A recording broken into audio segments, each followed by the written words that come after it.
எதிர்பார்க்கற நேரத்துல இப்படி காத்திருக்கிற மாதிரி நம்ம எதிர்பார்க்கற நேரத்துல நம்ம லைஃப்ல ஒருத்தவங்க வருவாங்க. அவங்க வந்ததுக்கு அப்புறமா நம்ம லைஃப் இப்படி சொடுக்கு போடுற நேரத்துல இப்படி மாறிடும். இது வரைக்கும் நம்ம எதுக்காக ஏங்கணுமோ அந்த பாசத்தெல்லாம் வந்து அள்ளி கொடுக்கறதுக்கு அவங்க வருவாங்க. அவங்க கூட இருக்கும்போது நம்ம லைஃபே வந்து ரொம்ப பீஸ்ஃபுல்லாகவும் ரொம்ப ஹாப்பியாகவும் எந்த ஒரு கவலையும் இல்லாமல் எந்த ஒரு டென்ஷனும் இல்லாமல் ரொம்ப செக்யூராக சேஃபாக அவங்க கூட இருக்கும்போது ஃபீல் ஆகும்.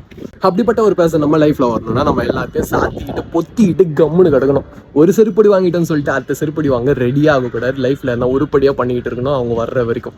இனிமேலாச்சும் செருப்படி வாங்காம வாழ்க்கையில் உருப்படியாக இருக்க கற்றுக்கோங்கப்பா. அண்ட் உங்ககிட்ட நான் திருப்பியும் சொல்கிறேன், திருப்பியும் சொல்கிறேன், உங்கள் லைஃப்பில் ஒருத்தவங்க வருவாங்க, வந்து அன்பால் எள்ளி தருவாங்க. நீங்களே அவங்கள வேணாம்னு சொல்லி வாழ்க்கை விட்டு போக சொல்லணும், கடைசி வரைக்கும் உங்கள் வாழ்க்கையில் கிடப்பாங்க. அப்படிப்பட்டவங்க வர்ற வரைக்கும் நீங்கள் என்ன பண்ணணும்னா